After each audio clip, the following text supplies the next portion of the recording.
Hello and welcome back. Today we are going to be doing a bit of a retrospective on a stream run, not really going linearly through how we conducted the run, but instead kind of focusing on what I think are the broad points. And I think the biggest thrust is we took around a quarter of Western Europe, while simultaneously maintaining low antagonism as Austria here, and this includes enormous chunks of the HRE, which is normally bad for getting additional antagonism. And so I think that this is a bit of an interesting sort of thing. A lot of it was small ball wars in kind of different directions, not taking enormous chunks at one time, but the primary thing, or the primary driver of this, is diplomatic reputation, allowing us to conduct better wars and take less antagonism from each of the wars. The reason being is diplomatic reputation reduces the amount of antagonism you get, and this effectively has increasing marginal returns in that when you get any sort of discount modifier, the more and more you stack of it, the better and better it is. And with this level of diplomatic reputation, we take very little periphery antagonism. We still get a lot of antagonism from the target, which is why we have a decent chunk from Bohemia right here. They are the only person with high antagonism, and we will just continually war them with our CB over and over and over again until they are gone. But not take big chunks. That way we can maintain relations with the other people. Also, for maintaining relations, we have improved relations with these guys a lot. If you never get into low antagonism, or really, really high antagonism rather, and you improve relations to dig yourself out of antagonism repeatedly, it doesn't really pile up. So there's kind of like a tipping point by which you can't really reel back the antagonism. And if you never pass that tipping point, you can just continue to expand ad infinitum. And to that end, we have a lot of modifiers that are helping us with improved relations. Taking a look here, we are going to get a couple of techs that we got with our focuses in Age 2. One of these I think is generic. The other, I think, is from the age focus. We are also getting some from Austria, giving us 33%. We are using diplomatic endeavors, the cabinet action, and we are diplomatic hegemon, giving us plus 150%, roughly, and so total plus 250%. And so what we do is we take a little something, and we then improve relations, and then we don't have any antagonism, and we can continue to expand because we reduce the antagonism to 0 when you are improving relations. And so in this way we have avoided it. A Diplo rep also does another important thing, which is increases trust. And so in a lot of spots we have gotten really soft and easy wars because we have really high trust. So because of this we can curry favors to a pretty high degree, and we can with this break alliances, and this is what we have done repeatedly to isolate people to have easy wars. And so we haven't had any high wars, we haven't paid a lot for military to do this, and so it's just generally been a very, very smooth experience by paying into this. Now, we've also done quite a few alliances. It's easier to get alliances with higher trust as well, and so the diplomatic reputation is really helping on an enormous amount of fronts and doing a lot of work. We have also, as a bit of a focus, been expanding via subjects almost entirely, and so we'll feed our subjects land, and then we'll later integrate these subjects. We are specifically making them smaller, on the smaller side, so that we can get this increased or we can get this XYZ is much smaller modifier, which we would hover over if we could get the tooltip to lock correctly, but it's not. Also, specifically, we have gone after first people of our culture, Danube Bavarian, because you get a plus 100% modifier, and so to that extent, that is how we have managed to integrate a lot of this and also core a lot of this while simultaneously having our cabinet actions set aside for a lot of Diplo stuff, both improving diplomatic reputation, which is allowing us to have this reduced cost. Notably, you can just slot this in for when you resolve a war and then slot it out, but we are keeping it slot in constantly so that we have the improved relations, but technically speaking, you should always do this for antagonism. And then we are also doing support Diplo Core, which is increasing both our monthly diplomats and also increasing our our improved relations modifier. And so we have fewer cabinet actions devoted to integrating and to assimilating culture and this type of thing, and instead we are dedicating them to this. Also, what we have done is we have culture converted our subjects a few times before integrating them, and then they also promote the culture for us, and this is something that is more effective, I think, when the subject is smaller, as is generating, development, because the subjects will often use the cabinet action for improved development. This one's not using it, but we can probably find a subject that is using it, but it is going to be very common, especially if they only have one province. They will tend to use it very, very aggressively, the developed province interaction, and so this is also helping out. And so we're getting both cultures, development, we would be getting religion if we were forcing them to convert, or if they had a different religion, this type of thing. But as it stands, we're all Catholic, so it is not a big deal anyways. And so in this, you can also, if you have a bunch of small subjects, we didn't really abuse this too much, but you can just seize territory from them on cooldown and slowly get territory that way. It costs 1 diplomat, but I think it's net less diplomats than integrating them, and so this is a more effective way about going about kind of integrating them if you wanted to abuse the seized territory interaction. So I did want to just point out exactly how many diplomats we're getting here. We're getting around 1.5 or a little bit over, and then we are spending currently a 1.45 in terms of our monthly expenditure, including improving relations with 19 people. Now, to be fair, if we're staying on top of things, what we are doing is generally canceling the improved relations once we're over 200, but it's not the end of the world if we improve it over that point, because when we acquire antagonism, it will reduce it below the 200, and so this is fine enough. Also, another point of emphasis here is that the diplomats effectively are force multiplied with because most of what we're using them for is improve opinion, they are effectively force multiplied by us having any sort of improve relations modifier, right? And so since we have plus 250%, not only are we getting more diplomats, right, we are getting the 1.5 diplomats we have are 250% total effective. So relative to a sort of baseline, there's worth roughly 3.75 diplomats a month in terms of the value that we're getting out of them in terms of improved relations. And to be fair, in order to keep antagonism low in the HRE, you have to improve relations with a lot of people, but this is a strategy that can work on a smaller scale with someone with worse modifiers if you are not in the HRE fairly well, or we could have just gone slower as someone in the HRE and just not quite grab as much as we were before. Also, just wanted to point out where in the UI this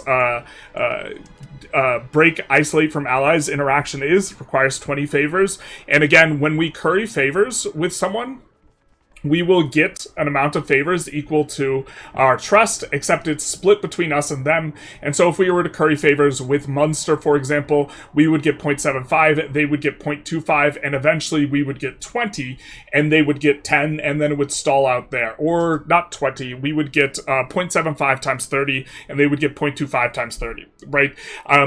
For this, if you have to push a little bit of extra way, you can, and we have, just sent a gift in order to make up the difference, in order to get these really, really easy softball wars. And we have done a lot of softball wars, in part because it's unnecessary to do a hard war, and also to protect our population, just generally speaking. It is a little bit of something that Austria struggles with. They generally don't have that many pops per location, especially in the early game. I think something else that's noteworthy from this run is kind of an infrastructure thing, especially with Austria specifically. We have made this kind of commentary about Austria, but Austria has a very unique geography where you have this kind of line or vein through which most of your control propagates, and it is also a river. And so if we look at our proximity map mode and we click basically anything to the left that's connecting to the capital, it will all go through wells, virtually everything. And so improving any sort of proximity on this line is going to be very, very valuable. And to that end, we have urbanized and made every single one of these a city.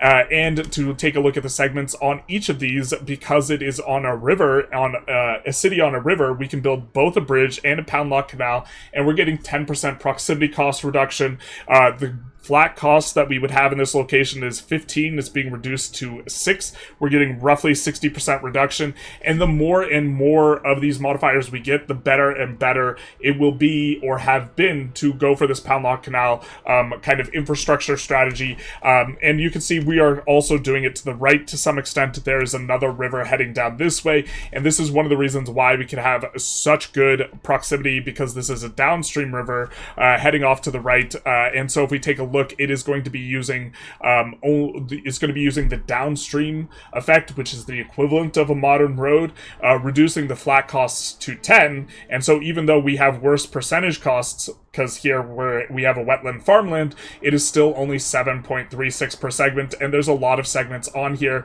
which we are going to be paying considerably less going downriver if it is not a wetland location. Like this one, for example, downriver, we're spending less than 5 proximity per. Now, we also, just generally speaking though, other than those rivers, have pretty rough terrain, almost as rough as that guy's engine outside, where we are going to have mountains and forests, and it's difficult to go through. And generally speaking, this has been a struggle for Austria, is that we can't really get to the coast that easily. In general, getting to the coast or being on the coast will mean that you will have more or a wider spread of overall high proximity locations, because naval propagation at the early game is very, very good. Before you get like modernish roads, then it's kind of evenish, and then railroads, it's going to be better by land. And so we are having that bit of struggle, or that has been a continuous struggle for Austria. I think in theory, it would have been better for us to just play to the coast and conquer most of Italy and just play in the Mediterranean, instead of playing really kind of deep into and around Vienna. But we wanted to do this just for theme reasons. But we do have this kind of distinctive features of our geography, and this has required both a solution and also kind of a bit of an emphasis or a solution of these pound lock canal veins, but also just a bit of an emphasis on the power of rivers. And if you're playing Hungary and you have the capital in kind of a high location, you will get good proximity coming down these rivers. And this will be, even if you don't have roads, this will be an enormous source of infrastructure. We have also done a little bit of market stuff that is kind of critical. First of all, at game start, when you create the Vienna market, you double the size of your economic base. You do have to worry quite a bit about food, but we doubled the size of our tax base just by virtue of creating a market at game start. You might even be able to see the bump there when we doubled it. But a big issue will be food. There aren't that many food RGOs, and the food RGOs having rough terrain is going to mean that you're going to have a lot of not so good food productivity, in addition to not having that many food RGOs. But we have done that with the market. We've also moved the Nuremberg market down and to the left. In general, we are trying to increase overall market access. Something we have done is we are directly controlling Prague rather than feeding it to a subject, because otherwise our subject in here would be pulled into the Vienna market and would have worse market access. By virtue of us owning Prague, our subject is instead pulled into the Prague market. You can see here their attraction to the Vienna market is decent, but they have a big portion of that is from market attraction. They're going to have a negative modifier for markets that we do not control, although we control the Lubeck market too. So we control almost every market at this point that is kind of in the vicinity, so it is a little bit harder for us to highlight how their attraction is much, much lower because of market protection to markets controlled by other people. And so because of this, we did want to own the Prague market. We also moved the market from Venice to Ferrara. Generally speaking, you are going to be getting less market access if you have to go into the water. The water segments tend to be a little bit expensive, and you also want to be heading up a river, and so Ferrara seems like a fine enough location. This also seems like a fine enough location because it is at the river split, and so when you're going upriver, you do have a bit more propagation. Also, you can't propagate like the water nodes propagating directly into the water doesn't do anything. So being a little inland means you get to touch more locations off to the left. You can see it's eating into the Genova market, but it's largely eating into the Genova market in our subjects here, where we can see that Montferrat is one of our subjects. And if we take a look at the market access in here, we can see just how strong the attraction is to the Ferrara market, despite it being right on top of the Genova market. In fact, the number 2 market isn't even the Genova market. It's our other market in the north. And if we kind of, here, we could hover this a little bit better so our camera doesn't block it. If we take a look at the Genova market, there's no modifiers here, but the Günzburg market, excuse me, Bueller, there are some modifiers. It's just lying to us. The idea... It should be showing some of the modifiers here, but there is a lot more market attraction and there's market protection, preventing them from joining the Genova market. We also made a market in kind of this dead zone over to the right in Rennes, which is going to house some of our kind of rightmost locations from this Hungary. Hungary is a very awkward spot from a market perspective. Market access doesn't go well over hills and woodlands, and they have this big bull, and the bull is kind of just too small for a market, and so you almost need a secondary market, and it is a little bit rough. We also, in order to give Vienna more breathing room, moved the market from Pest to Szegeden, not sure how it's pronounced. I think in theory we could even move it a little bit lower. You do want to be kind of in the middle of a large open clearing, generally speaking, when you make a market, but we could have moved it down to this clearing. This is giving the Vienna market some breathing room, and also I do think that from a shape perspective, it's a little bit interesting, but we are bordering 1, 2, 3, 4, 5, 6, 7 locations, and in theory, when you have these locations bordering a ton of other locations, they tend to be better for market access.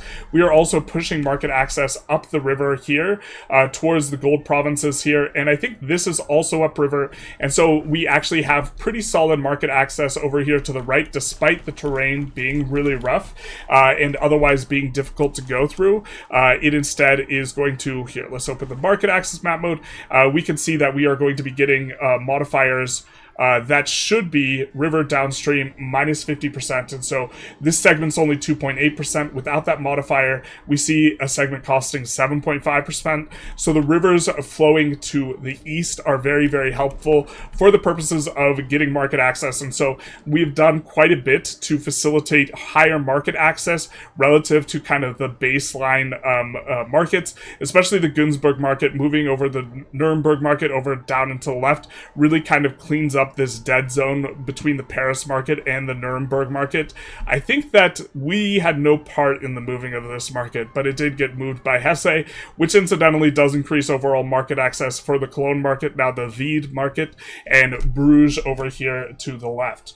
So before getting into this run, I kind of thought that Austria was somewhere in the 10 to 15 best countries in Europe, or maybe 15 to 20, depending on how you're counting things and looking at things. And I kind of think they're about the same, but maybe a little bit better after playing with them regarding some of their bonuses. I do kind of value these diplomats more than I did before this run, and also value their sources of just flat legitimacy. The more and more I kind of, or over the past maybe month and a half, I've started to really value flat legitimacy a lot. And while we don't have this government reform, we instead have a different government reform that is giving flat legitimacy and crown power and something else, and is a free gov reform.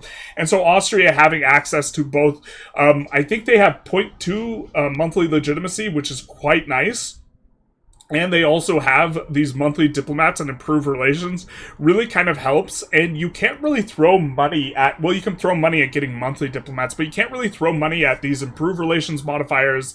And the legitimacy modifier is in itself a very strong eco modifier, because it makes it so you have to pay less for the slider. You can see here is our improved relations. We don't have any very good tech coming on the horizon, but we also have, if I recall correctly, some decent buildings in Vienna that are going to be quite strong, and is a reason to keep your capital in Vienna. They kind of pull you back in just when you thought you were out. I think we can highlight some of these, but I'm not sure exactly where in the UI they are. Yeah. I know we had a couple things that were reasonably good. If we take a look at our legitimacy, we can see where we are getting the source from. We are paying for roughly 40% of the slider, and so this would be 2.5 times higher if we didn't have all the flat legitimacy sources we have, which we have from nobles of primary accepted culture. We are using strength in government, which I think is a solid enough cabinet action, and if you're expanding via subjects, you don't have to integrate as much, and you don't have to convert culture as much, which frees up the cabinet action. We are also getting a little bit from our Libertas Affectandi. I think this is mutually exclusive with the Archduchy one, and we got this one instead. I think the Archduchy one's probably better, and we are, of course, investing the 40% in there as well. I think maybe we should also just show off what we're doing, or what we were doing with our government reforms, where we were getting the Diplo rep here, and the progress toward conciliatory. Conciliatory also is going to effectively reduce antagonism, give you more Diplo rep, and also increase loyalty of subjects. All of these are things we're interested in. Also a little bit of efficiency of cabinet, but that's not a crazy modifier. Here we have a little bit of crown power and centralization. I do think we barely have a centralization trend, so this is locking us in there, which is quite nice. We do have this, notably the progress towards aristocracy is present in a couple of spots for Austria. I think we might have a unique government or estate privilege somewhere that also gives this, and so as a consequence, I do think you kind of have to go that way, and so we ended up going that way. And then we're also doing the tax efficiency one here as well. Notably, you can get other sources of reduced antagonism, and that might have been better in the form of plutocratic ethos, giving you additional legislative efficiency, which decreases antagonism gain, and we could have done this, and perhaps we should have, but I think it's probably fine enough.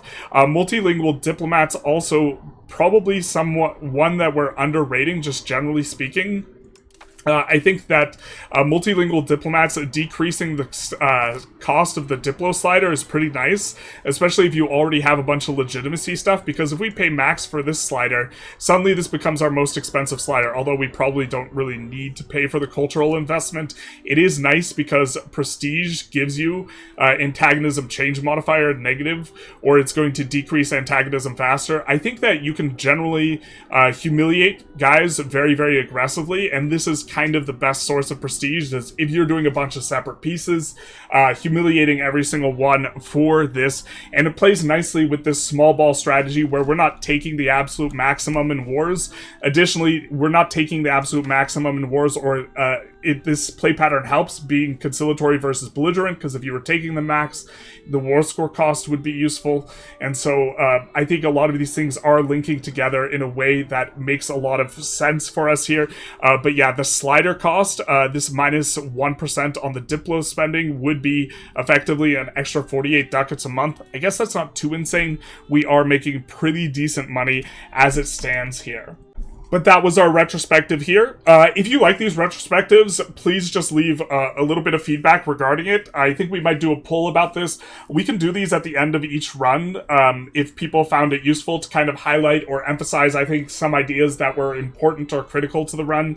But also, if you like this video, please feel free to like, comment, subscribe, hit the notification bell. And if you wanted to support the channel, a good way of doing it is using our code Generalist in all caps. We've been plugging this a lot, so we won't do the full explanation, but Generalist in all caps on the official web store when you are buying Paradox for full price. 12% will go our way, so that would be greatly appreciated, and is a way you can support the channel without increasing spending if you are already buying Paradox products at full price. But other than that, y'all have a good one. Bye-bye now.